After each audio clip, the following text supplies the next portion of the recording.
So hello everyone, welcome to the first lecture of biology class 9th. So today we will be discussing about cell, the building block of life. It is the first chapter of class 9 biology and the second chapter of NCERT book. तो ये जो chapter है बहुत ही अच्छा और बहुत ही conceptual chapter है। बहुत सारे टीचर्स, अगर हम एक कन्वेंशनल वे लेके चले तो बहुत सारे टीचर ऐसे हैं जो इसको सिर्फ और सिर्फ क्या करते हैं, रटने के लिए छोड़ देते हैं। बट इस चैप्टर में हम लोगों को कई सारे सेक्शंस ऐसे हैं जिसको बहुत ही अच्छे तरीक़ा से समझना है। तो सबसे पहले हम लोग को एक ओवरव्यू होना बहुत ही ज़्यादा ज़रूरी है। मतलब एक ऊपर से देखना भी तो ज़रूरी है ना हम लोगों को कि हम लोगों को क्या पढ़ना है इस चैप्टर में। तो वो ओवरव्यू मैंने यहाँ पे बोर्ड पे लिखा हुआ है, आइए उसके बारे में थोड़ा सा डिस्कस करते हैं। तो overview of the chapter cell, the building block of life.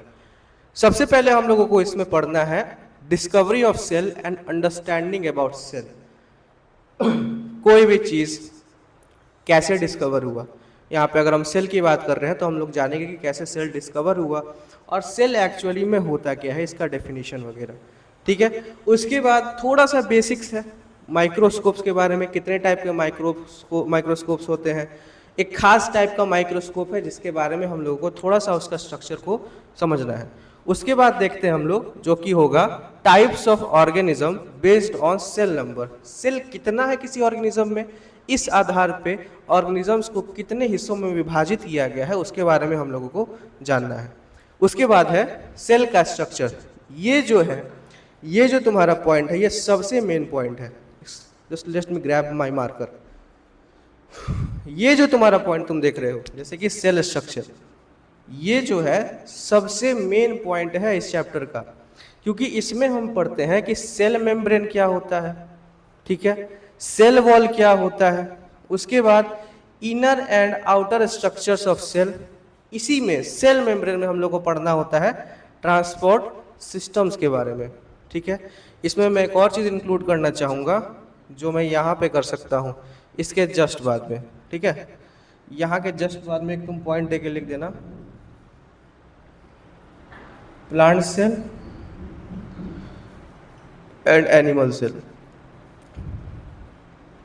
ठीक है, हम लोगों को प्लांट सेल और एनिमल सेल्स के बारे में भी पढ़ना है। उसके बाद ये मैंने तुम्हें बताया कि ये सबसे ज़्यादा इम्पोर्टेंट टॉपिक होगा हमारे लेक्चर का। ठीक है, अब ये लेक्चर जो है बहुत ही सारे मल्टी लेक्चर्स में बटे हुए हैं। मतलब ये चैप्टर जो है एक से एक लेक्चर में तो ये पूरे होने वाला नहीं है, ये मल्टीपल लेक्चर्स में पूरे होने वाले होंगे।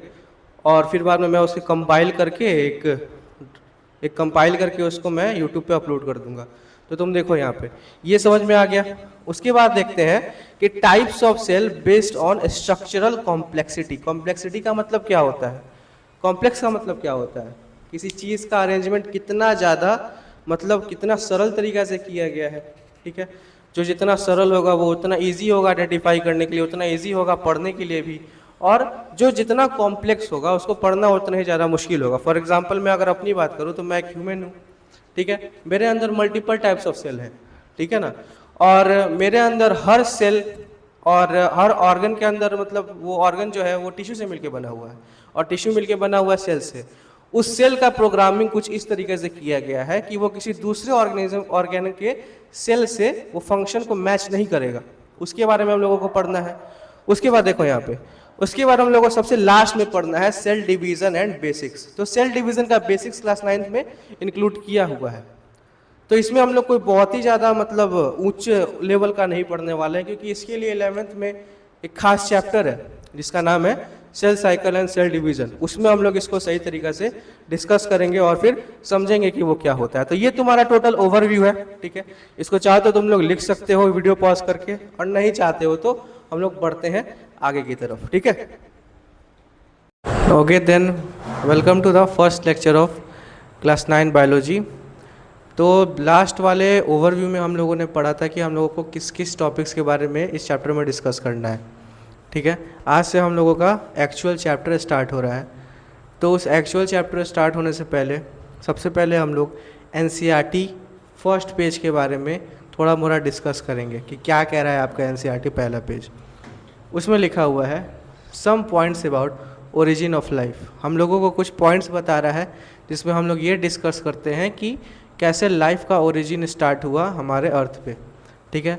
बहुत सारे ग्रुप ऑफ साइंटिस्ट का अलग अलग बिलीफ है कि लाइफ कैसे स्टार्ट हुआ है, बट हम लोगों को उसके बारे में उतना डिस्कस नहीं करना है, जो मेन पॉइंट है उसके बारे में हम लोग देखते हैं।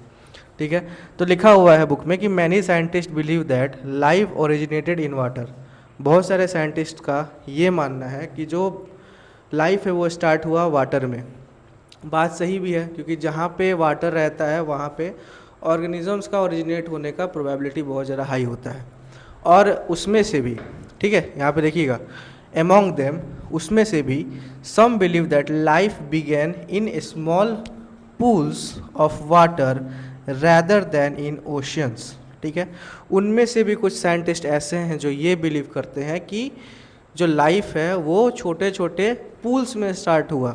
ठीक है ना, मतलब जहाँ पे पानी का जमावड़ा होना स्टार्ट हुआ, उस तरीक़ा से कंडीशन होना डेवलप हो गया हमारे अर्थ में। जो प्रिमिटिव अर्थ थी वो सपोर्टिव थी लाइफ को आगे फॉरवर्ड, कैरी फॉरवर्ड करने के लिए। ठीक है। तो उन लोगों में से बहुत सारे ऐसे साइंटिस्ट हैं जो ये बिलीव करते हैं कि जो लाइफ है वो स्टार्ट हुआ pools of water. For example, आपने हाइड्रोथर्मल पूल्स के बारे में सुना होगा। बुक में हमारे एग्जांपल भी दिया हुआ है लेह लद्दाख में, वहाँ पे बहुत सारे हाइड्रोथर्मल पूल्स हैं। अगर आप इमेजिन कीजिए, आज से करोड़ों साल पहले जब हमारी अर्थ जो है एकदम एक बहुत ही बड़े से आग का गोला हुआ करती थी, समय के साथ क्या हुआ, बारिश होना स्टार्ट हुई। ठीक है ना, it rain for almost 1 million years. कहा जाता है कि हमारे धरती पे लगभग 1 मिलियन साल तक बारिश हुई। कंडीशंस जो थे धीरे धीरे फेवरेबल होना स्टार्ट हुए और धीरे धीरे लाइफ ने अपना रूप लेना स्टार्ट किया हमारे अर्थ पे। ठीक है।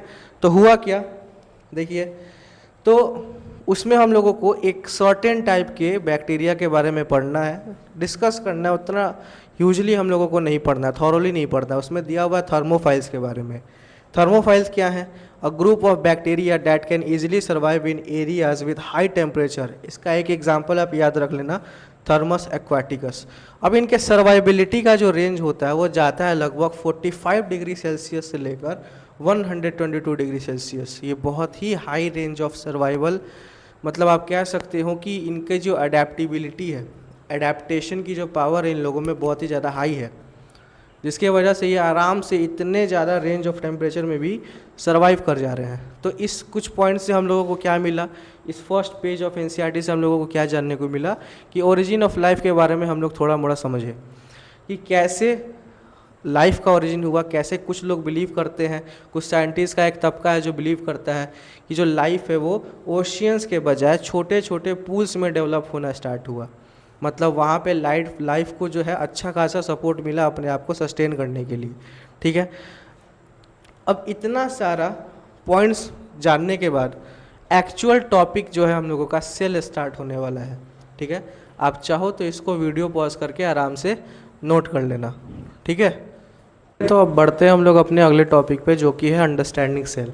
इसके जस्ट पिछले वाले टॉपिक में हम लोगों ने ये समझा था कि जो लाइफ है वो कैसे ओरिजिन हुई, अलग अलग लोगों का अपना अपना स्टेटमेंट था उसके हिसाब से। तो ये भी हम लोगों के लिए समझना ज़रूरी है कि लाइफ, जैसे कि अगर मैं अपनी बात करूं तो मेरे जो एंसेस्टर्स होंगे, ठीक है, मेरे जो पूर्वज होंगे, उनके अंदर इवोल्यूशन देखने को मिला। मतलब वो लोग कहीं ना कहीं किसी छोटे से चीज़, किसी छोटे से एक यूनिट से डेवलप होकर इतने बड़े ऑर्गेनिज्म बने। उनमें अलग अलग फंक्शन करने के लिए अलग अलग ऑर्गन्स हैं। तो हम लोगों को ये जानना ज़रूरी है कि जब लाइफ आया हम लोगों के अर्थ पे, तो वो एक सिंगल सेल की फॉर्म में आया।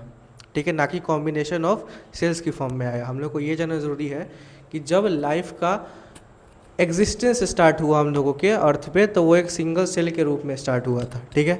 तो हम लोग अब स्टार्ट करते हैं अगला टॉपिक समझना, जो कि है अंडरस्टैंडिंग सेल। ठीक है।